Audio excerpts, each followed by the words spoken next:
ایک آدمی نبی پاک صلی اللہ علیہ وآلہ وسلم کی بارگاہ میں حاضر ہوتے ہیں، اگر عرض کرتے ہیں یا رسول اللہ مجھے بدکاری، چوری، شراب نوشی، جھوٹ بولنے کی عادت ہے، میں ایمان لانا چاہتا ہوں، مگر لوگوں نے مجھے بتایا کہ آپ نے یہ چیزیں حرام کی ہیں، میں تو انہیں نہیں چھوڑ سکتا۔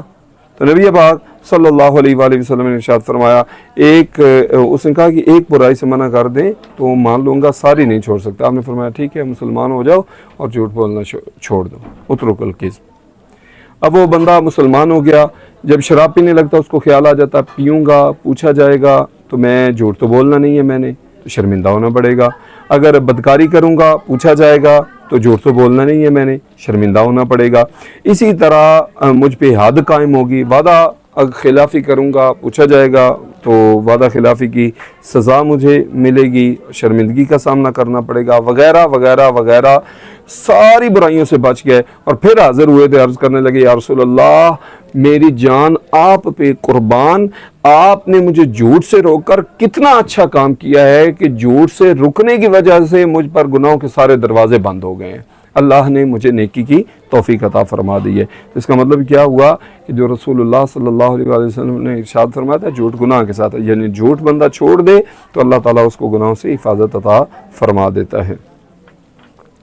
اسی طرح جھوٹوں کے ساتھ رہنے کا نقصان بہت زیادہ ہوتا ہے۔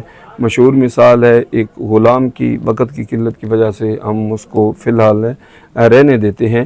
اللہ تعالیٰ ارشاد فرماتا ہے سچوں کے ساتھ ہو جاؤ، آمنو اتقوا اللہ، ایمان والو اللہ سے ڈرو، وکونوا مع الصادقین، سچوں کے ساتھ ہو جاؤ۔ سچوں کے ساتھ ہونے کا مطلب کیا ہے؟ جسمانی طور پہ ساتھ رہنا، دلی طور پہ ساتھ رہنا۔ جسمانی طور پہ ساتھ رہنا کہ بندے کو اولیاء کاملین کی صحبت میسر آ جائے، علماء راسخین کی، صحت عقیدہ والے ان کی صحبت میسر آ جائے، تو یہ ہے جسمانی طور پر۔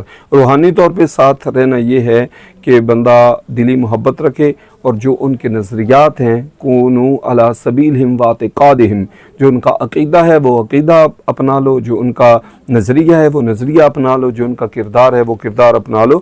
اس کا مطلب یہ ہے کہ تم سچوں کے ساتھ ہو جاؤ، ظاہر میں ان کی سیرت سے روشنی حاصل کی جائے اور باطن میں ہر اعتبار سے ان کی محبت ہو، تو اس کی برکت سے کیا ہوگا؟ اللہ تعالیٰ جل جلالہ اس بندے کو سچوں کی برکتیں عطا فرما دے گا۔ لیجزی اللہ الصادقین بصدقہم ویعذب المنافقین ان شاء او یتوب علیہم۔ یہ آیت کریمہ تاکہ اللہ سچوں کو ان کے سچ کا فیصلہ دے اور منافقوں کو عذاب دے اگر چاہے، ان کو توبہ کی توفیق عطا فرمائے۔ سچ ایمان کی نشانی ہے اور جھوٹ منافقت کی علامت ہے، کیونکہ دو لوگوں کا تقابل کیا گیا ہے، ایک طرف سچوں کا ذکر کیا گیا ہے، دوسری چیز منافقوں کا ذکر کیا گیا ہے، جس کا سادہ مطلب یہ ہے کہ سچے ان کو جزا ملے گی، سچ یہ انعام کا مستحق بنا دے گا اور منافق انہیں عذاب ہوگا۔ مطلب کیا ہے کہ جو بندہ جھوٹ بولتا ہے وہ منافق ہے۔ نبی پاک صلی اللہ علیہ وآلہ وسلم نے ارشاد فرمایا منافق کی 3 نشانیاں ہیں: بات کرے، جھوٹ بولے، وعدہ کرے، پورا نہ کرے، امانت رکھوائی جائے، خیانت کرے۔ آپ سے عرض کی کہ یا رسول اللہ بندہ مومن جھوٹ بول سکتا ہے؟ تو نبی پاک صلی اللہ علیہ وآلہ وسلم نے فرمایا جھوٹا شخص کامل مومن، فرمایا نہیں، سیدھا بولا کہ یعنی مومن اور جھوٹ، فرمایا نا ایسا نہیں ہو سکتا کہ وہ بھی مومن اور جھوٹ بولے۔ اس کا مطلب یہ ہے کہ جو بندہ جھوٹ بولتا ہے اس کا ایمان کامل نہیں ہے، وہ کامل مومن نہیں ہے۔ صدق کا مفہوم کیا ہے؟ بات کا واقع کے مطابق بھی ہونا اور اس کے ضمیر کے مطابق بھی ہونا، یہ دونوں چیزیں پائی جائیں، واقع کے مطابق بھی ہو اور اعتقاد کے مطابق بھی ہو۔ تو واقع کے مطابق ہو، اعتقاد کے مطابق، یہ دونوں چیزیں پائی گئی تو وہ سچ ہے، اور اگر اس کے برعکس ہوا تو وہ سچ نہیں ہے۔ مثلا ایک بندہ کہتا ہے کہ یہ کتاب آپ کی ہے، اور بندے کے دل میں بھی ہے یہ کتاب میری ہے، اور کہہ دیتا ہے یہ کتاب میری ہے، تو اب اعتقاد بھی یہی ہے کہ یہ کتاب میری ہے اور زبان پہ بھی یہ ہے کہ یہ کتاب میری ہے، تو یہ کیا ہو گیا؟ سچ۔ ورنہ اگر زبان پہ اور ہو، دل میں اور ہو، تو یہ سچ نہیں ہوگا بلکہ یہ منافقت ہوگی۔ مثلا قرآن مجید میں ہے، اللہ تعالیٰ ارشاد فرماتا ہے نشہد انک لرسول اللہ، کہ منافق کہتے ہیں ہم گواہی دیتے ہیں آپ اللہ کے رسول ہیں، لیکن اللہ کیا ارشاد فرماتا ہے کہ یہ جھوٹے ہیں۔ واللہ یعلم انک لرسول واللہ یشہد ان المنافقین لکاذبون، کہ اللہ گواہی دیتا ہے کہ آپ اللہ کے رسول ہیں، منافق کہتے ہیں ہم گواہی دیتے ہیں کہ محمد کریم صلی اللہ علیہ وآلہ وسلم کے بارے میں بے شک آپ اللہ کے رسول ہیں. اللہ فرماتا ہے اللہ جانتا ہے کہ آپ اللہ کے رسول ہیں، لیکن یہ جھوٹے ہیں. اب کیوں جھوٹے ہیں؟ کیا تو وہ یہ رہے ہیں کہ محمد رسول اللہ، لیکن اللہ تعالیٰ فرما رہے ہیں جھوٹے ہیں. وجہ کیا ہے؟ واقعے کے مطابق تو ہے، یعنی جینون آپ رسول ہیں اور وہ رسول بھی کہہ رہے ہیں، لیکن اعتقاد مخبر کے مطابق نہیں ہے. مخبر کا اعتقاد یعنی خبر دینے والے کا عقیدہ کیا ہے؟ یہ رسول نہیں ہے. وہ اندر سے مانتے نہیں تھے. اب زبانی کلامی جو اقرار کر رہے تھے اس کو صدق نہیں کہا گیا. مطلب کیا ہوا کہ زبان بھی سچ بول رہی ہو اور دل کا خیال بھی وہی ہو تو وہ صدق ہے. صدق کے 3 درجات ہیں: قول، عمل، حال. قول گفتگو میں صدق یعنی گفتگو حقیقت کے مطابق ہو، عمل میں صدق یعنی افعال اقوال کے مطابق ہوں، احوال میں صدق یعنی عقائد و نظریات کا سچا ہونا، یعنی مثلا اللہ تعالیٰ جل جلالہ ایک ہے، اب اس کا عقیدہ بھی یہی ہے کہ اللہ ایک ہے، تو یہ کیا ہے؟ احوال میں صدق.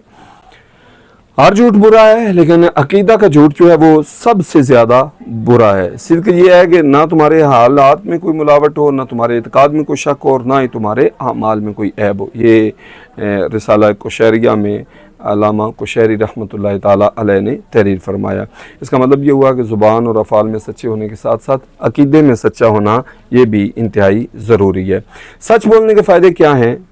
دینی اور دنیاوی فائدے کیا ہیں؟ اب ان کو دیکھتے جائیں، اور اگر معاذ اللہ ثم معاذ اللہ کوئی اس کے برعکس عادت ہے تو دیکھیے ہم کتنا نقصان کرتے ہیں اپنا. اور سچ جو ہے یہ کتنی برکتیں لانے والا ہے. سچ ہلاکت سے بچانے اور نجات دلانے والا ہے. سچ بولنا اللہ کے نیک بندوں کا طریقہ ہے اور جنت میں لے جانے والا ہے. اللہ کے محبوب بندے بن سکتے ہیں ہم سچ بول کر. قیامت کے دن اللہ سچوں کو انعامات سے نوازے گا.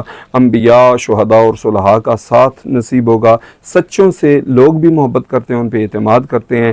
سچ بندوں کے اعمال اور ان کے مقام و مرتبہ کو بلند کرتا ہے. سچ کی وجہ سے بندے کے اندر کانفیڈنس ہوتا ہے، خود اعتمادی پیدا ہوتی ہے. سچ بولنے والوں کی باتیں لوگوں کے دلوں پہ اثر انداز ہوتی ہیں.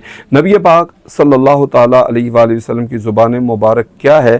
وما ينطق عن الهوى ان ہوا الا وحی یوحی، یعنی نبی پاک صلی اللہ تعالیٰ علیہ وآلہ وسلم، اس کے کئی مطلب ہو سکتے ہیں. ایک اس کا مطلب یہ ہے کہ نبی پاک اس بلند ترین مرتبے پہ پہنچے ہوئے ہیں کہ کلام رب وحدہ لا شریک کا ہے، کلام رب کا ہے، لیکن جاری محمد کریم صلی اللہ علیہ وآلہ وسلم کی زبان مبارک پر ہوتا ہے. دوسرا مطلب یہ ہے کہ زبان پر جو جاری ہوتا ہے وہ اس کی 2 ہی صورتیں ہیں، یا وہ اللہ تعالیٰ کا کلام ہے یا حدیث مصطفیٰ صلی اللہ علیہ وآلہ وسلم ہے. یعنی یا وحی جلی ہے جس طرح قرآن پاک کو وحی جلی کہا جاتا ہے، یا وحی خفی ہے یعنی حدیث شریف کو وحی خفی کہا جاتا ہے. وما ينطق عن الهوى سے ہے روشن، زبان مقدس پہ حق بولتا ہے. وہ دہن جس کی ہر بات وحی خدا، چشمائے علم و حکمت پہ لاکھوں سلام. تو اس سے اندازہ لگائیں کہ نبی پاک صلی اللہ علیہ وآلہ وسلم کی کیا شان ہے. ہماری اگر 100 باتیں ہم کریں، 99 باتیں ہماری باتوں کا تعلق خواہش سے ہوتا ہے، لیکن رسول دو عالم صلی اللہ علیہ وآلہ وسلم کی زبان مبارک سے جو نکلتا ہے وہ بالکل حق نکلتا ہے. ہم خوش گپیاں نفس چاہتا ہے تو اپنے منہ سے میاں مٹھو بننا شروع ہم کر دیتے ہیں، جھوٹ بولتے ہیں، مذاق مسخری وغیرہ وغیرہ وغیرہ وغیرہ، یہ ساری چیزیں ہم کرتے ہیں. لیکن نبی پاک صلی اللہ تعالیٰ علیہ وآلہ وسلم کا انداز مبارک دیکھیے کہ اس سے صرف حق نکلتا ہے. حضرت عبداللہ ابن عمر کی بات پہلے بھی ہو چکی کہ وہ ہر بات لکھ لیتے تھے نبی پاک صلی اللہ علیہ وآلہ وسلم کی. تو لوگوں نے کہا کہ کبھی بندہ غصے میں ہوتا ہے، کبھی کوئی کیفیت ہوتی ہے، خوشی کی کیفیت ہوتی ہے، تو آپ ہر بات نہ لکھا کریں. آپ نے فرمایا اکتب، لکھو. فوالذی نفسی بیدہ ما یخرج منہ الا حق، قسم ہے اس ذات کی جس کے قبضہ قدرت میں میری جان ہے، اس سے حق ہی نکلتا ہے. تو یہ شان صادقیت ہے نبی پاک صلی اللہ تعالیٰ علیہ وآلہ وسلم کی. آپ کا چہرہ اقدس بھی سچا ہونے کی دلیل ہے. حضرت سیدنا عبداللہ بن سلام رضی اللہ تعالیٰ عنہ، آپ یہودیوں کے بہت بڑے عالم تھے. نبی پاک صلی اللہ علیہ وآلہ وسلم ہجرت کر کے مدینہ طیبہ جلوہ فرما ہوئے تو لوگ آپ کی بارگاہ میں حاضر ہو گئے. تو حضرت عبداللہ بن سلام ایک جگہ پہ آتا ہے کہ آپ درخت پہ تھے، درخت سے آپ نے چھلانگ لگا دی. آپ کی امی نے کہا کہ آپ حضرت موسیٰ آ جاتے پھر بھی یوں ہی کرتے. تو آپ کہتے ہیں پھر یوں نہ کرتا، پر یہ جو آئے ہیں نا ان کا آنا ہے۔ تو انہوں نے دیکھتے ہوئے آپ سے پوچھا کہ آپ نے کلمہ کیسے پڑھا؟ انہوں نے فرمایا مجھے کوئی تلقین وغیرہ نہیں کی گئی، عرفت ان وجہہ لیس بوجہ کذاب، میں چہرہ مبارک دیکھتا گیا ہوں، چہرے نے بتلا دیا یہ کسی جھوٹے کا چہرہ نہیں ہو سکتا، یہ سچے کے چہرے کی چمک مجھے نظر آ رہی ہے۔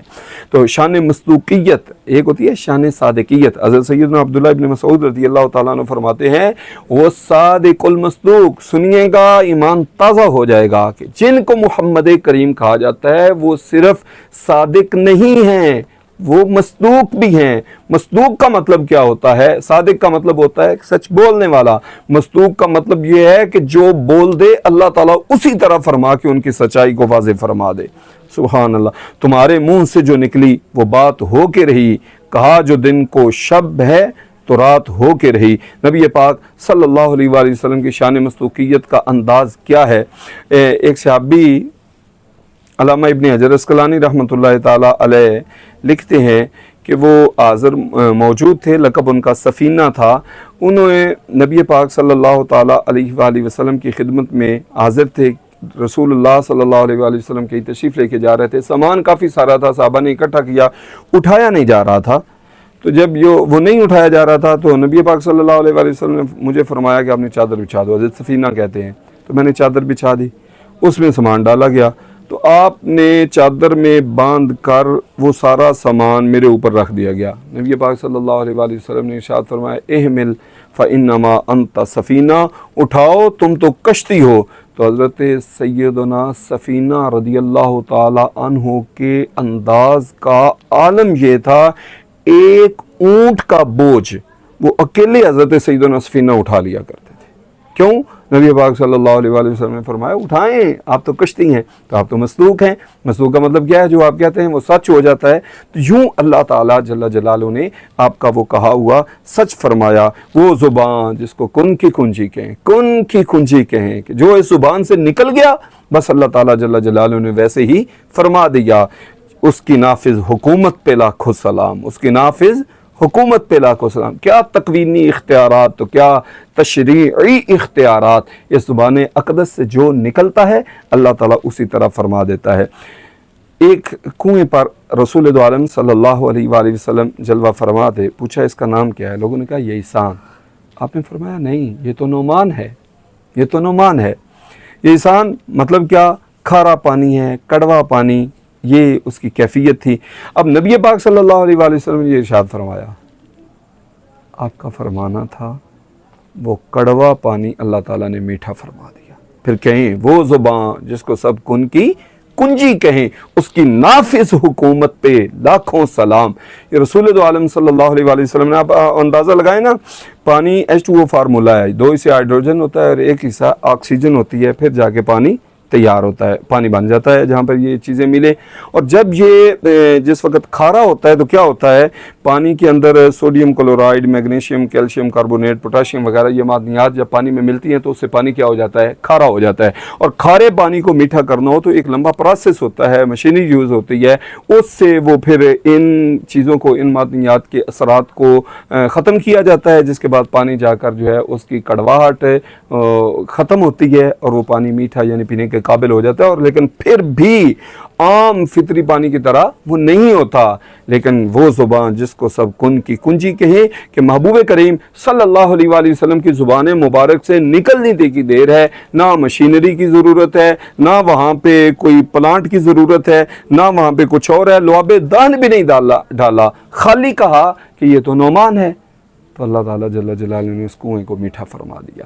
یہ نبی پاک صلی اللہ علیہ وآلہ وسلم کی شان مصدوقیت کا اظہار ہے۔ جس سے کھاری کنویں شیرائے جاں بنے، اس زلال حلاوت پہ لاکھوں سلام۔ یعنی جن کے بچے ہوئے پانی سے نمکین پانی کے کنویں میٹھے ہو جاتے ہیں، جو آپ کے لبوں کو چھو گیا اس خوش ذائقہ اور نتھرے ہوئے پانی پہ لاکھوں سلام۔ تو یہاں تو لعاب دہن بھی نہیں ڈالا، خالی نام بدلا ہے، تو اللہ تعالیٰ نے یہ ان کی مصدوقیت کی عظمت کو واضح فرما دیا ہے۔ وَأَنذِرْ عَشِيرَتَكَ الْأَقْرَبِينَ، اس کے تحت قریبی رشتہ داروں کو ڈرائیے۔ نبی پاک صلی اللہ علیہ وآلہ وسلم نے دعوت دی، اور جب آپ بول رہے تھے تو بات کر رہے تھے، جمع ہو گئے اگر میں کہوں کہ تم آپ نے فرمایا قریبی رشتہ داروں کو جمع کر کے اگر میں تم کو کہوں کہ پیچھے سے لشکر آ رہا ہے کیا کہو گے؟ تو انہوں نے کہا ما جربنا علیک الا صدقا، تو ہم سچ ہی کہیں گے، آپ کی زبان مبارک سے سچ ہی نکلتا ہے۔ ابو جہل سے اخنس بن شریک نے غزوہ بدر کے موقع پر الگ تنہائی میں پوچھا کہ میرے سوا کوئی نہیں ہے، سچ سچ بتاؤ ان کے بارے میں کیا کہتے ہو؟ تو ابو جہل نے اخنس بن شریک کو کہا واللہ ان محمد لصادق وما کذب محمد قط، اللہ کی قسم محمد سچے ہیں، انہوں نے کبھی بھی جھوٹ نہیں بولا۔ آگے اس کو پھر وہ ایک تکلیف تھی، حسد تھا کہ یہ بنو ہاشم ہر چیز لیے ہی جا رہے ہیں، پیچھے ہمارے لیے کیا بچا۔ اسی طرح آپ نے عتبہ بن ربیعہ اسلام کے مخالفین میں سے ایک تھا، قریش کے سرداروں نے نبی پاک صلی اللہ علیہ وآلہ وسلم کی بارگاہ میں بھیجا تبلیغ سے باز آ جائیں، تو رسول دو عالم صلی اللہ علیہ وآلہ وسلم نے قرآن مجید کی آیات بینات پڑھنی شروع کر دیں۔ اس نے آیت نمبر 13 پر جب سورہ حامی میں سجدہ پڑھے، اس نے آگے ہو کے منہ پہ ہاتھ رکھ دیا اور رشتہ داری کا واسطہ دے کے کہنے لگا کہ آگے نہ پڑھے۔ اور وجہ کیا تھی؟ وہ کہنے لگا وَلَقَدْ عَلِمْتُمْ إِنَّ مُحَمَّدًا إِذَا قَالَ شَيْئًا لَمْ يَكْذِبْ فَخِفْتُ أَن يَنزِلَ بِكُمُ الْعَذَابُ، محمد صلی اللہ علیہ وآلہ وسلم جو کہتے ہیں اسی طرح ہی ہو جاتا ہے، تو میں نے آگے ان کے منہ پہ ہاتھ اس لیے رکھ دیا تھا، قسم دے دی تھی کہ ایسا نہ ہو کہ تم پہ عذاب نازل ہو جائے، یعنی ان کی زبان اقدس سے صرف سچ ہی نکلتا ہے۔ اب ہم ذرا اپنا جائزہ لے لیتے ہیں کہ ہماری صورتحال کیا ہے۔ کیا آپ روزمرہ گفتگو میں سچ بولتے ہیں؟ ہاں یا نہیں؟ کیا آپ اپنے فائدے یا نقصان کے خوف سے جھوٹ بولنے سے بچتے ہیں؟ کیا آپ مذاق میں بھی جھوٹ نہیں بولتے ہیں؟ کیا آپ خود کو بہتر ظاہر کرنے کے لیے سچ کو توڑ موڑ کر پیش تو نہیں کرتے؟ کیا آپ بچوں کو سچ کی تعلیم دیتے اور خود بھی اس پر عمل کرتے ہیں؟ کیا آپ سنی سنائی باتیں تحقیق کے بغیر آگے تو نہیں بڑھا دیتے؟ کیا آپ کاروبار، تعلیم یا ملازمت میں سچ بولتے ہیں؟ کیا آپ بات بتاتے وقت کچھ چیزیں چھپا لیتے ہیں تاکہ دوسرا دھوکہ کھا جائے؟ کیا تنقید کرتے وقت مبالغاتاً جھوٹ شامل کر دیتے ہیں؟ کیا آپ جھوٹ بولنے پر شرمندہ ہوتے ہیں اور اس پہ توبہ کرتے ہیں؟ اگر تو 8 سے 10 والوں کا ہاں ہے تو آپ سچ بولنے والوں میں ہیں۔ عمل جاری رکھیں اور یہ حدیثیں ذہن میں رکھیں کہ سچ نیکی کے ساتھ ہے اور نیکی جنت، دونوں جنت۔ اور اگر 8 سے 10 والوں کا جواب نہیں ہے تو پھر 5 سے 7 ہے تو کوشش ہے لیکن کمزوری بہت ہے، ایسا نہ ہو۔ اور اگر 1 سے 4 ہے تو پھر جھوٹ بولنا عادت بنتا جا رہا ہے، فوری اصلاح کر دیں، ورنہ جھوٹ گناہ کے ساتھ اور دونوں جہنم میں لے جانے والے۔ ان چیزوں کو پیش نظر رکھیں۔ الصدق ینجی والکذب یہلک، سچ نجات دیتا ہے اور جھوٹ تباہ کر دیتا ہے۔ غلط فہمی کیا ہے؟ سچ ہمیشہ تلخ ہوتا ہے، اس لیے ہر بات منہ پر کہہ دینا سچائی ہے۔ حقیقت کیا ہے؟ سچ کا مطلب ہے درست بات کو شائستگی سے کہنا، دوسروں کو تکلیف نہ ہو۔ اور غلط فہمی کیا ہے؟ جھوٹ سے کسی کا فائدہ ہو رہا ہو تو جائز ہے، جھوٹ جھوٹ ہے، اس کا کوئی فائدہ نقصان کے ساتھ کوئی تعلق نہیں ہے۔ غلط فہمی کیا ہے؟ سچ بولنا والا ہمیشہ بے ضرر ہوتا ہے، بعض اوقات سچ بولنا قربانی مانگتا ہے اور قربانی دینی پڑتی ہے، مگر انجام کے لحاظ سے جو سچائی پہ ڈٹ جاتے ہیں اللہ پاک ان کو کامیابی دیتا ہے۔ غلط فہمی کیا ہے؟ ہر سچ زبان پر لانا فرض ہے، ہر سچ بولنا ضروری نہیں ہے، جو بولا جائے وہ سچ ہونا چاہیے۔ بعض اوقات خاموشی سے بہتر نتائج حاصل ہو سکتے ہیں۔ اگر جھوٹ سے کسی کا نقصان نہ ہو رہا تو یہ گناہ نہیں، جھوٹ خود ایک گناہ ہے، چاہے کسی کا نقصان ہو رہا ہو یا نہ ہو رہا ہو، لہذا اپنا نقصان ہی نقصان ہے جھوٹ بولے گا جو بندہ۔ غلط فہمی کیا ہے؟ جھوٹ بولنا مہارت یا ذہانت کی علامت ہے، خاص طور پر کاروبار یا سیاست میں جھوٹ سے تو یہ ہو جاتا ہے وجہ۔ اسلام میں جھوٹ بولنے والے کو منافق کہا گیا ہے، یہ وقتی فائدہ ہے، ورنہ حقیقت میں وہ بندہ منافقت کا لیبل اپنے ذمہ لے رہا ہے۔ غلط فہمی کیا ہے؟ مذاق میں جھوٹ بولنا جائز ہے، کسی کو نقصان نہیں ہوتا۔ سچ جھوٹ جھوٹ ہے، وہ چاہے ہنسی مذاق میں ہو چاہے سنجیدہ گفتگو میں ہو، ہر حال میں سچ ہی بولنا ہوگا۔ اگر میں سچ بولوں مسئلہ خراب ہو جائے تو بہتر ہے کہ جھوٹ بول کر بچا لیا جائے۔ مسئلہ خراب ہونا وقتی ہے، جھوٹ بول کر عذاب الہی کا مستحق بندہ بن جاتا ہے۔ بعض اوقات سچ بولنا مشکل ضرور ہوتا ہے لیکن حقیقتاً اس میں دائمی فائدہ ہی ہوتا ہے۔ جھوٹ صرف زبان سے ہوتا ہے، عمل سے نہیں، یہ غلط فہمی ہے۔ اپنے فعل سے بھی بندہ جھوٹ بولنے والوں کے زمرے میں آ جاتا ہے۔ خلاصہ یہ ہے کہ سچ ہے تو نجات ہے، سچ نہیں ہے تو منافقت ہے، منافق ہے، اور سچ نہیں ہے تو پھر گناہ کے ساتھ ہے، سچ نہیں ہے تو پھر جہنم کا مکین بن رہا ہے بندہ۔ اللہ تعالیٰ جل جلالہ صادق و مصدوق آقا صلی اللہ علیہ وآلہ وسلم کے طفیل ہمیں سب کو ہمیشہ سچ بولنے قائم رہنے کی توفیق عطا فرمائے۔ جی دوسرے حصے میں آج ہمارا سبق مصطفیٰ کریم صلی اللہ تعالیٰ علیہ وآلہ وسلم کا لڑکپن، آپ کی شادی اور بعد کے معاملات، چند معاہدے، اس میں آپ کا سفر، یہ چیزیں زیر بحث آئیں گی۔ نبی پاک صلی اللہ علیہ وآلہ وسلم کے بچپن میں ہی کیفیت یہ تھی، قحط پڑ گیا تو لوگ پریشان تھے، گزارا نہیں ہو رہا تھا، تو ایک آدمی نے یہ مشورہ دیا کہ جاؤ، کہاں انات افکون، کہاں بھٹکتے پھر رہے ہو، تمہارے پاس مشکل کشا موجود ہیں، حضرت ابراہیم اور اسماعیل علیہ السلام کی نشانی تمہارے پاس موجود ہے۔ لوگ سمجھ گئے، وہ جناب ابو طالب کے پاس آئے اتفاق کر کے، تو زوردار قحط ہے تو آئیے بارش کو طلب کیجئے۔ تو نبی پاک صلی اللہ تعالیٰ علیہ وآلہ وسلم بھی ساتھ تھے، نبوت کے انوار اپنا رنگ دکھا رہے تھے، رخ انور کو دیکھ کے ایسا لگتا تھا جیسے فوراً بادل نکل آئے۔ جناب ابو طالب نے آپ کو پکڑا اور کعبہ شریف سے آپ کی پیٹھ مبارک لگا دی اور دعا کے لیے ہاتھ اٹھائے۔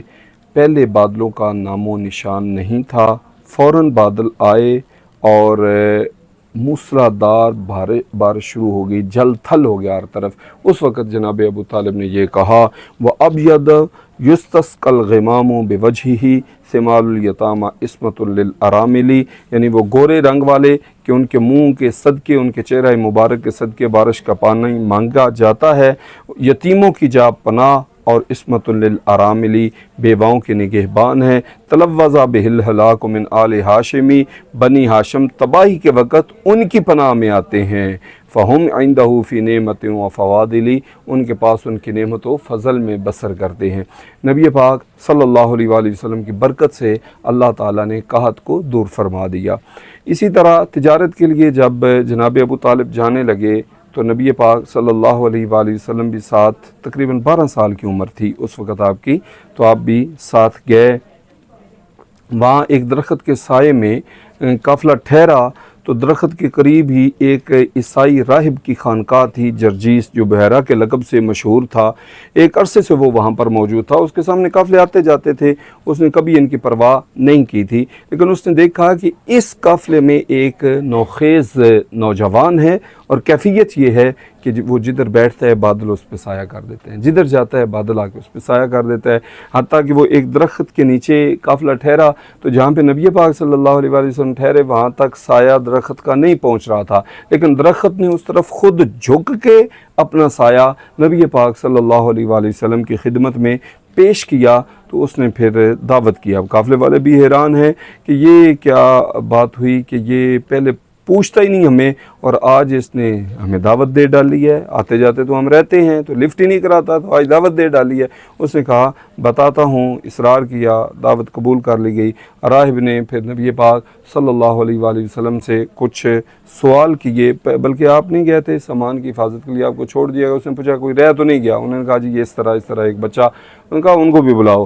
جب نبی پاک صلی اللہ علیہ وآلہ وسلم جلوہ فرما ہوئے تو اس نے وہ مطمئن ہو گیا زیارت کر کے، تو اس نے بلایا اور بات کرنا شروع کر دی۔ لات و عزیٰ کا واسطہ دیتا ہوں، سچ بولنا۔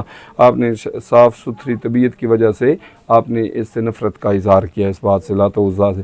پھر اس نے کہا اللہ کی قسم دیتا ہوں، پوچھیں۔ آپ نے بتا دیا جو سوالات کیے، آپ نے اس کے جوابات دیے، تو اس نے پھر مہر نبوت شریف کی زیارت کی، کپڑا ہٹا کر اور اسے چوم لیا۔ پھر جناب ابو طالب کو راہب کہنے لگا یہ بچہ آپ کا ہے؟ انہوں نے کہا ہاں میرا بیٹا ہے۔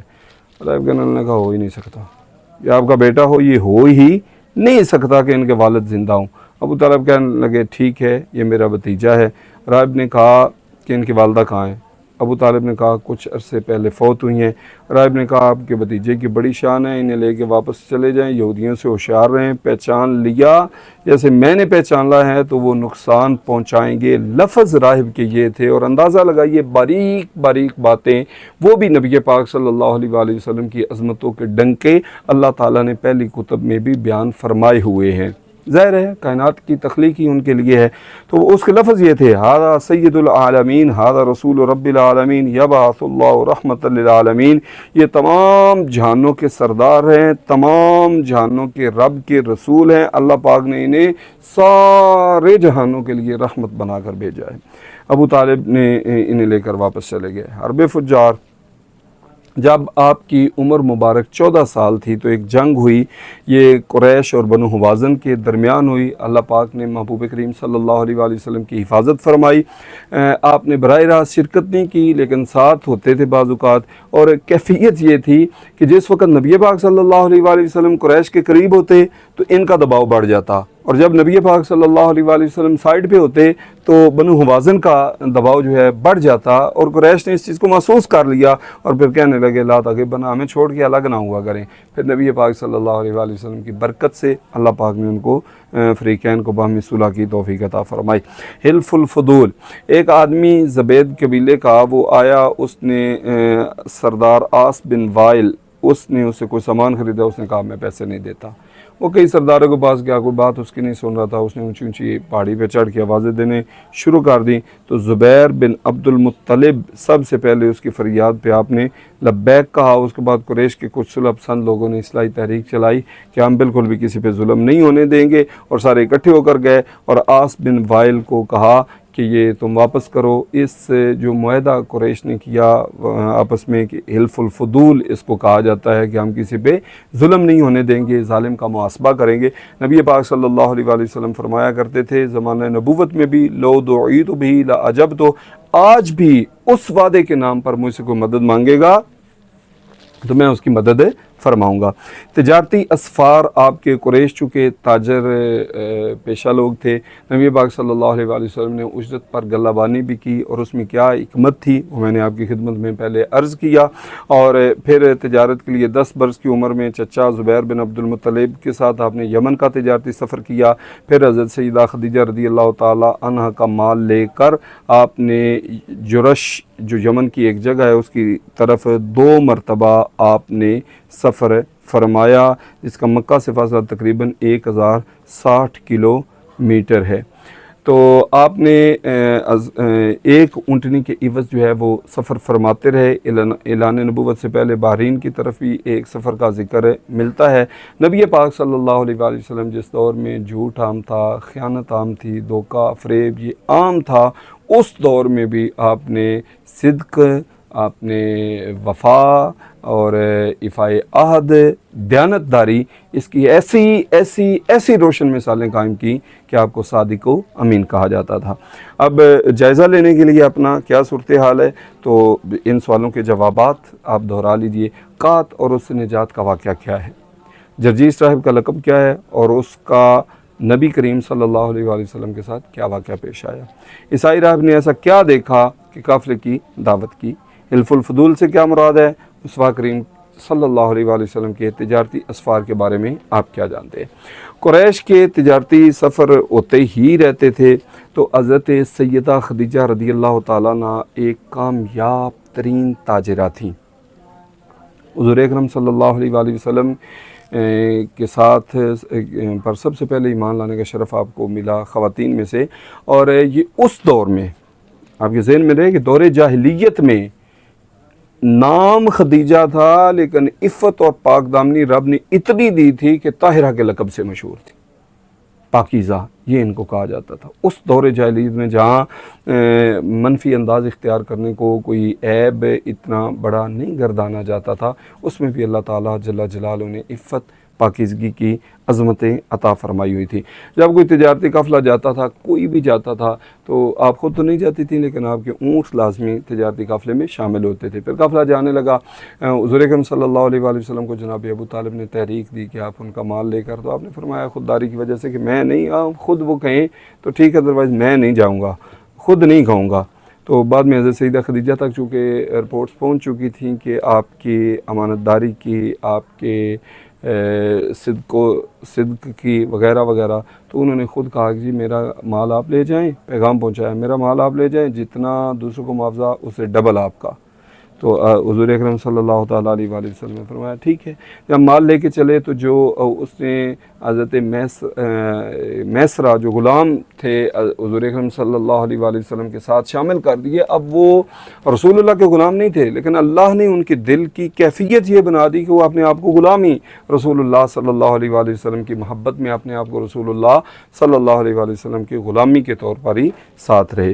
تو دوران سفر 2 اونٹ پیچھے رہ گئے، نبی پاک صلی اللہ علیہ وآلہ وسلم نے دست مبارک پھیرا تو وہ اتنے چست ہوئے کہ سب سے آگے نکل گئے۔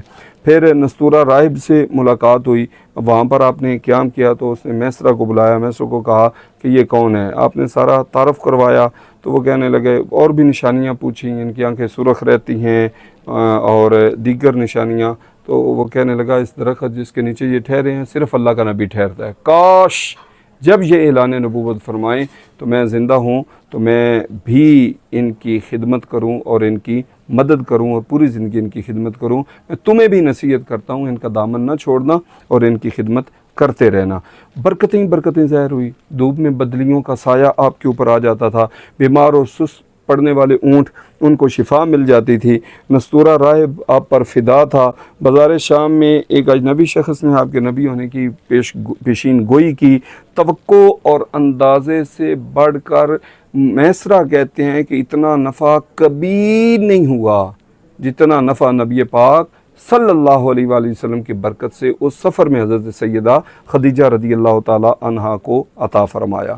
جب آپ واپس تشریف لے کر آئے تو میسرہ نے آپ کو بھیجا کہ آپ آگے جائیں اور جا کر بتائیں نفع کے بارے میں۔ حضرت سیدہ خدیجہ رضی اللہ تعالی عنہا چھت پہ دیکھ رہی تھیں کہ آپ پر سایہ ہے، تو انہوں نے جب بات سنی تو انہوں نے کہا کہ اچھا آپ جائیں، قافلے کو بھی لے کے آگے آ جائیں، اور دوبارہ چھت پہ گئیں کہ وہ میں منظر دیکھوں، اور جب وہ دیکھا اور پھر جا کر بات کی، میسرہ سے بات کی کہ یہ تو اس طرح میں دیکھ رہی تھی، تو ان کہا آپ صرف یہ دیکھ رہی تھی، ذرا مجھ سے تو پوچھیں میں نے کیا کیا دیکھا ہے۔ وہ سارے مظاہر ان کی نگاہوں میں تھے کہ کس طرح وہ اونٹوں کا چست ہونا، نستورہ راہب کا ملنا، اور اسی طرح دیگر بادلوں کا سایہ کرنا وغیرہ وغیرہ ساری چیزیں سامنے تھی۔ حضرت سیدہ خدیجہ رضی اللہ تعالی عنہا یہ بلند ہمت تھی، ان کی پہلی شادی ابو حالہ تمیمی سے ہوئی تھی، 2 صاحبزادے تھے ان کے، اس سے تمیمی کے انتقال کے بعد ان کی دوسری شادی ہوئی، اس سے ایک بیٹی پیدا ہوئی۔ اس کی وفات کے بعد کئی لوگوں نے پیغام بھیجا، یعنی 2 شادیاں آپ کی پہلے ہو چکی تھیں اور کئی لوگوں نے بعد میں پیغام بھیجا لیکن آپ نے نکاح نہ فرمایا۔ لیکن جب نبی پاک صلی اللہ تعالیٰ علیہ وآلہ وسلم کی بات کے بارے میں سنتی رہتی تھی، آپ کے ایک نبی مبعوث ہونے والا ہے، تو ان کے دل میں یہ بات بیٹھ گئی جب میسرہ سے باتیں سنی کہ او نہ ہو جو باتیں ہم سنتے ہیں وہ نبی اگر آنا ہے تو یہ محمد کریم صلی اللہ علیہ وآلہ وسلم ہی وہ نبی آخر الزمان ہے۔ ویسے تو قانون یہ ہے کہ حضرات کی طرف سے خواتین کی طرف پیغام جاتا ہے، لیکن حضرت سیدہ خدیجہ رضی اللہ تعالی عنہا نے پیغام بھیجا اپنی سہیلی کو، وہ آپ کی پھوپھو حضرت صفیہ رضی اللہ تعالی عنہا سے ملی، انہوں نے نفیسہ آپ کی سہیلی نے حضرت صفیہ سے ساری رائے معلوم کی اور ذاتی رائے بھی آپ کی معلوم کی۔ جب ان کو پتہ چلا کہ یہ انکار نہیں ہوگا تو پھر جناب ابو طالب کی طرف بات پہنچی اور بڑوں نے مل کے رشتہ طے کر دیا۔ 20 اپنے مال سے 20 اونٹ آکمار مقرر کیا۔ عمروں میں فرق ہونے کے باوجود محبت مثالی تھی۔ جب تک حضرت سیدہ خدیجہ 25 سال 2 ماہ کی عمر میں تقریباً آپ نے نکاح فرمایا حضرت سیدہ خدیجہ سے، اور جب تک وہ زندہ رہی ہیں اس وقت تک نبی پاک صلی اللہ علیہ وآلہ وسلم نے کوئی اور نکاح نہیں فرمایا۔ 2 بیٹے 4 بیٹیاں آپ سے پیدا ہوئیں۔ سب سے پہلے حضرت قاسم کی پیدائش ہوئی، یہ پاؤں پہ چلنا سیکھ رہے تھے، ان کا وصال ہو گیا۔ پھر حضرت عبداللہ پیدا ہوئے، لقب طیب و طاہر تھا، کچھ عرصے بعد ان کا بھی انتقال ہو گیا۔ پھر جب آپ کی عمر 30 سال ہوئی تو آپ کے ہاں حضرت سیدہ زینب پیدا ہوئیں، جن کا نکاح ان کے خالہ زاد بھائی ابو العاص سے کر دیا گیا تھا حضرت سیدہ خدیجہ کے سامنے۔ اور جب آپ کی عمر 33 سال ہوئی تو آپ صلی اللہ علیہ وآلہ وسلم کی دوسری بیٹی حضرت رقیہ پیدا ہوئیں، جن کا نکاح مکہ شریف میں حضرت عثمان غنی رضی اللہ تعالیٰ عنہ سے ہو گیا۔ آپ کی تیسری بیٹی حضرت ام کلثوم، جن کا نام مدینہ میں آپ صلی اللہ علیہ وآلہ وسلم نے حضرت رقیہ کی وفات کے بعد حضرت سیدنا عثمان غنی رضی اللہ تعالیٰ عنہ سے 3 ہجری میں فرمایا۔ نبوت ملنے کے بعد جب آپ کی عمر 41 سال تھی اس وقت حضرت سیدہ طیبہ طاہرہ سیدہ فاطمہ زہرا رضی اللہ تعالی عنہا آپ کی پیدائش ہوئی اور مدینہ طیبہ میں 3 ہجری میں حضرت سیدنا علی المرتضیٰ شیر خدا رضی اللہ تعالیٰ عنہ سے آپ کا نکاح ہوا۔ آپ صلی اللہ علیہ وآلہ وسلم کے تیسرے بیٹے حضرت ماریہ قبطیہ سے پیدا ہوئے۔ 17 ماہ کی عمر میں 10 ہجری میں ان کا وصال ہو گیا۔ یہ نبی پاک صلی اللہ علیہ وآلہ وسلم کا عرصہ تھا۔ اب ایک بات پیش نظر ہے، خبیث الفطرت لوگ جو ہوتے ہیں ان کے اندر گند ہوتا ہے تو ان کی زبانوں پہ بھی گند ہوتا ہے۔ جب دشمنان اسلام کو اور کوئی چیز نہیں ملی تو یہ ملحد وغیرہ اور مستشرقین وغیرہ نے جو باتیں کی ان میں معاذ اللہ ایک بات نبی پاک صلی اللہ علیہ وآلہ وسلم کے نکاحوں کے حوالے سے بھی کی جاتی ہے۔ تو ایک بات ذہن میں رکھیے، 25 سال کی عمر میں سب سے حسین ترین اور ہر طرف شہرت، عزت و احترام والی شخصیت نکاح فرماتے ہیں کس سے؟ بیوہ سے، جن کی پہلے 2 شادیاں ہو چکی ہیں۔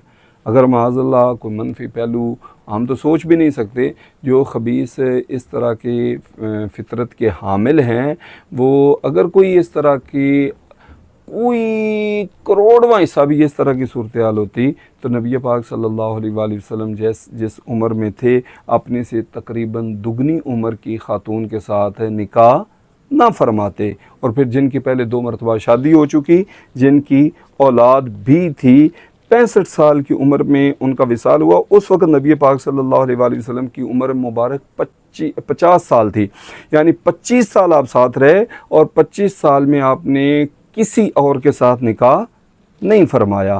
تو یہ نبی پاک صلی اللہ علیہ وآلہ وسلم کا وہ انداز مبارک ظاہر کرتا ہے کہ آپ میں معاذ اللہ ثم معاذ اللہ اپنے منہ پر تھوکتے ہیں لوگ جو منفی انداز میں سوچتے ہیں۔ اب کہ ہر نکاح میں جو حکمتیں تھیں آپ پڑھیں، اس میں تھیسس ہو چکے ہیں، آپ پڑھیں تو ایمان تازہ ہو جائے۔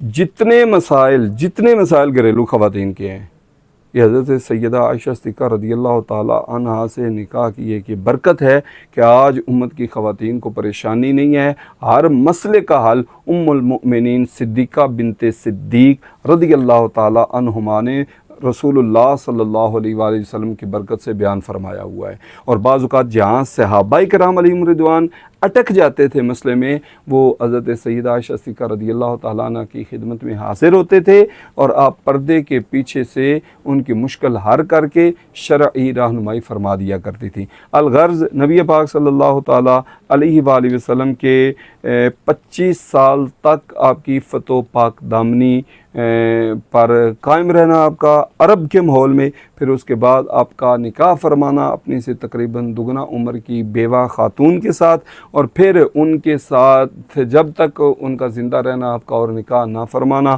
اور پھر جب نکاح فرمانا اس کے پیچھے کئی حکمتیں ہونا، یہ نبی پاک صلی اللہ تعالیٰ علیہ وآلہ وسلم کی عظمت کو واضح کرتا ہے۔ حضرت سیدہ خدیجہ رضی اللہ تعالیٰ عنہ نے اپنا سارا سامان نبی پاک صلی اللہ علیہ وآلہ وسلم کی خدمت اقدس میں پیش کر دیا۔ حضرت سیدہ طیبہ حضرت فاطمہ زہرا رضی اللہ تعالیٰ عنہا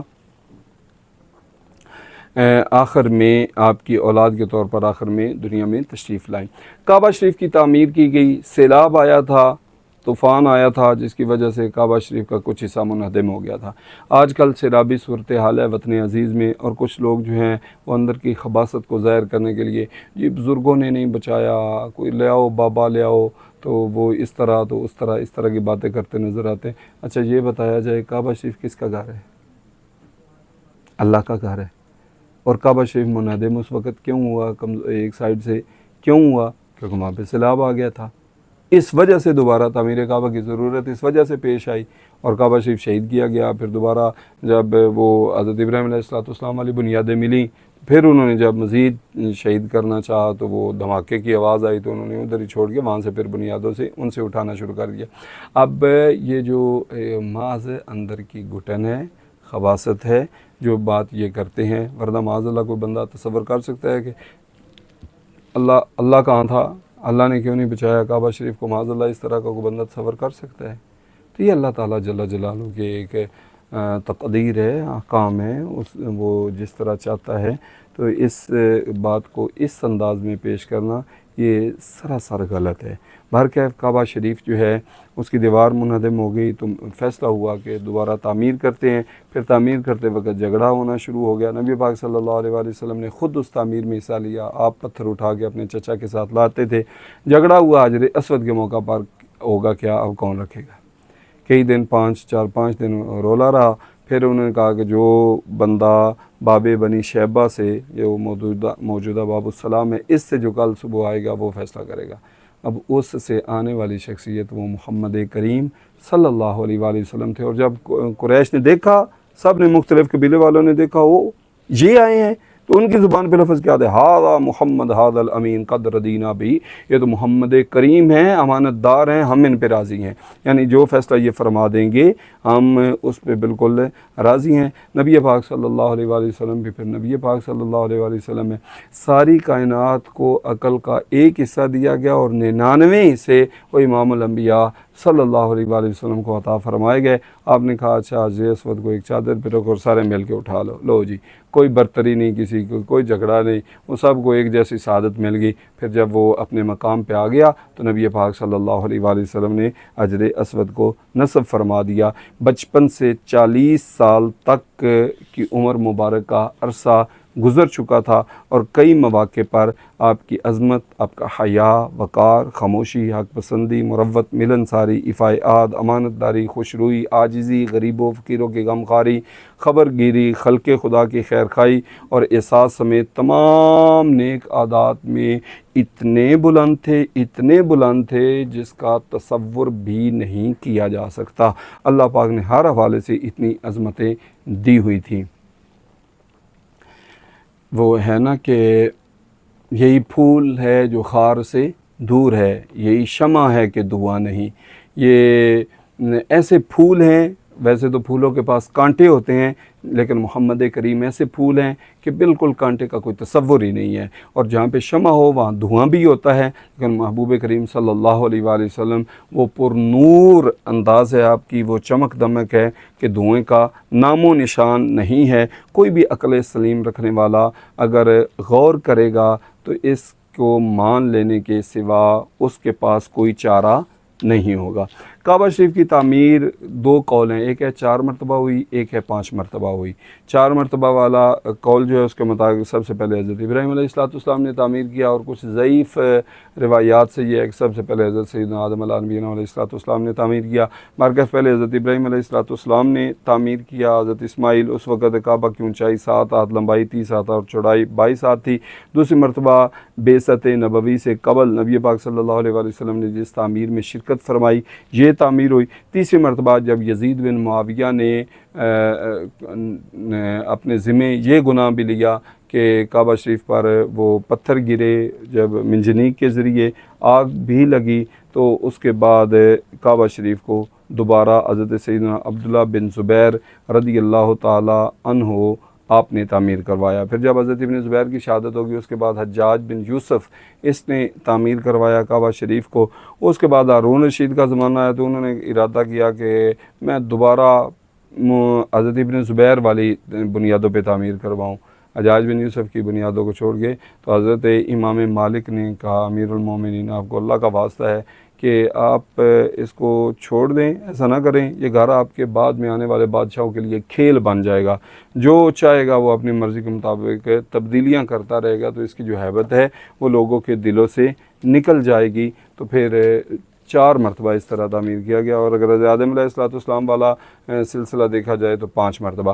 اب یہ معاملات نپٹانے میں جو حکمت ظاہر ہونی تھی کہ جب اتنا وہ لڑنے لگے ہیں جب، اور عرب کی لڑائیاں جو ہوتی تھیں پھر وہ ہوتی تھیں، اس لڑائی کو روک لینا اور سب کو اطمینان قلبی ہو جانا، یہ وہ نبی پاک صلی اللہ تعالیٰ علیہ وآلہ وسلم کو اللہ تعالیٰ جل جلالہ نے جو عظمتیں دی ہیں ان عظمت کا ایک اظہار تھا۔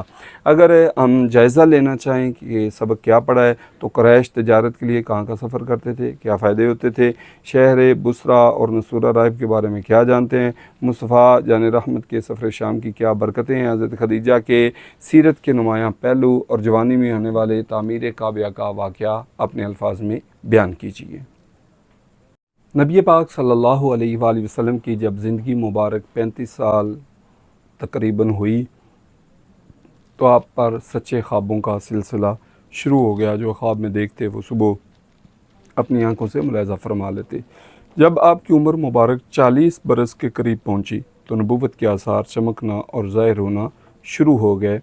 تو اللہ تعالیٰ ویسے چاہے تو فوراً کسی کو کچھ بھی دے دے، کسی کو فوراً کسی جگہ پہ پہنچا دے، لیکن اللہ تعالیٰ جل جلالہ کی حکمت کا ایک تقاضا یہ ہے کہ وہ چیزوں کو آہستہ آہستہ آہستہ آہستہ کمال تک پہنچاتا ہے۔ کہا جاتا ہے کہ انسان کے لیے 40 سال کی عمر سن کمال ہے، جسمانی ذہنی قوتیں عملی صلاحیتیں وہ درجہ کمال تک پہنچ جاتی ہیں 40 سال میں۔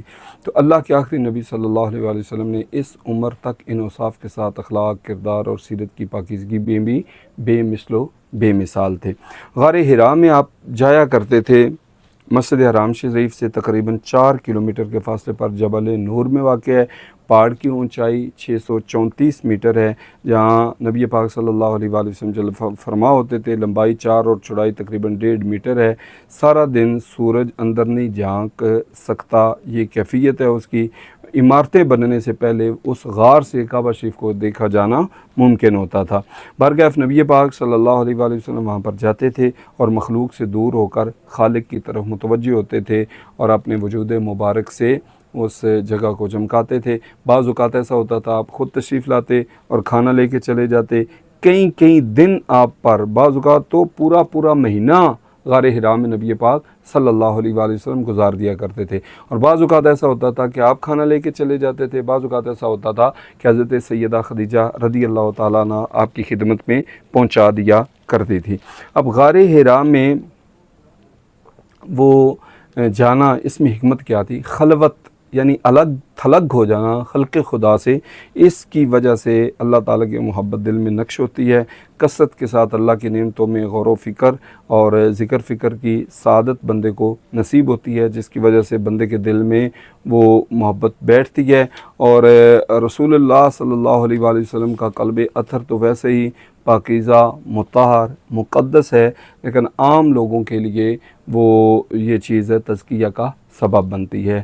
قلب سے وہ چیزیں جو پستی کا باعث ہیں، جس میں غرور، خود پسندی، حسد، ریا، حب دنیا وغیرہ ایسے بیماری ہیں، یہ تنہائی کی وجہ سے دور ہوتی ہیں اور اللہ کی محبت پروان چڑھتی ہے۔ باقی نبی پاک صلی اللہ علیہ وآلہ وسلم کو دعوت کا جو بوجھ اٹھانا تھا، اس کی تیاری کے لیے قلب اقدس آپ کا غار حرا میں تیار کیا گیا۔ نبوت کی علامتیں آپ پہ ظاہر ہونے لگی۔ 6 ماہ تک خوابوں کا سلسلہ یہ جاری رہا، سچے خوابوں کا سلسلہ، اور آپ صبح اس چیز کو دیکھ لیتے تھے جو کچھ ہوتا تھا۔ پھر آپ تنہا نکل جاتے، جدھر جاتے تھے حجر کیا شجر کیا آپ کی خدمت میں صلاۃ و سلام پیش کیا کرتے تھے۔ اب بعد میں خود آپ نے ارشاد فرمایا، انی لأعرف حجرا بمکہ کان یسلم علیہ قبل ان ابعث انی لأعرفہ الآن، میں ہر اس پتھر کو جانتا ہوں جو اعلان نبوت سے پہلے میری خدمت میں سلام پیش کیا کرتا تھا۔ جدھر نبی پاک صلی اللہ علیہ وآلہ وسلم جلوہ فرما ہوتے تھے، یہ صورتحال آپ کے ساتھ ہوتی تھی۔ پہلی وحی پھر نبی پاک صلی اللہ علیہ وآلہ وسلم کو اللہ تعالیٰ جل جلالہ نے غار حرا میں بھیجا۔ حضرت فرشتے آئے تو انہوں نے آ کر کہا اقرا، آپ نے فرمایا ما انا بقاری، 3 مرتبہ یہ کلمہ ہوا۔ تیسری مرتبہ انہوں نے خوب زور سے گلے لگایا اور پھر کہا اقرا بسم ربک الذی خلق خلق الانسان من علق اقرا وربک الاکرم۔ نبی پاک صلی اللہ علیہ وآلہ وسلم وحی لے کر اس حالت میں واپس آئے کہ آپ کا جسم قلب اقدس کانپ رہا تھا۔ آپ نے فرمایا مجھے چادر اڑا دو، اور قلب اقدس سے روب کی کیفیت جاتی رہی۔ تو آپ نے پھر ساری بات حضرت سیدہ خدیجہ رضی اللہ تعالیٰ عنہ سے شیئر کی، تو انہوں نے تسلی دیتے ہوئے کہا واللہ ما یخزیک اللہ ابدا، اللہ تعالیٰ آپ کو کبھی بھی غمگین نہیں کرے گا۔ کیوں؟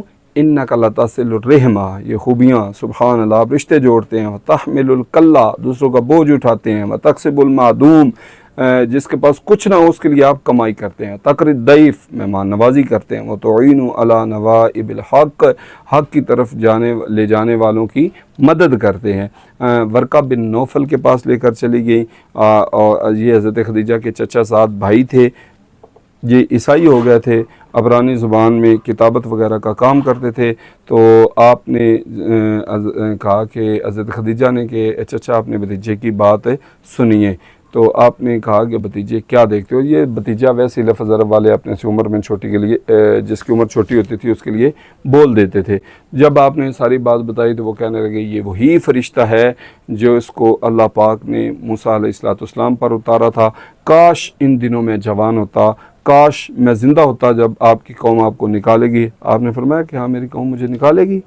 تو انہوں نے کہا کہ جب بھی کوئی شخص ایسی چیز لے کر آیا جیسی آپ لائے ہیں تو اس سے دشمنی کی گئی ہے، اگر مجھے آپ کا وہ زمانہ نصیب ہوا تو میں آپ کی بھرپور مدد کروں گا۔ تو پہلی وحی سے جو سمجھ آ رہی ہے اس کا مطلب یہ ہے کہ وحی کا یہ سلسلہ ذاتی اور باطنی نہ تھا، خارجی حقیقت تھی باقاعدہ، اور کوئی چیز اچانک ظاہر ہو جائے تو خوف اور ڈر کا پیدا ہو جانا خلاف توقع اور اچانک چیز سے ہوتی ہے، اور کسی کام کو کچھ عرصہ کر لیا جائے پھر وہ کیفیت جو ہے وہ نہیں پیدا ہوتی۔ تو پہلی وحی نازل ہونے کے بعد کچھ عرصے تک وہی رک گئی تاکہ نبی پاک صلی اللہ علیہ وآلہ وسلم کو ایک شوق اور ایک انتظار آپ کا زیادہ ہو جائے۔ تو پھر ایک دن حضرت جبریل علیہ السلام وحی کی روح پرور خوشیوں بھرے پیغام کی دوسری قسط لے کر آئے۔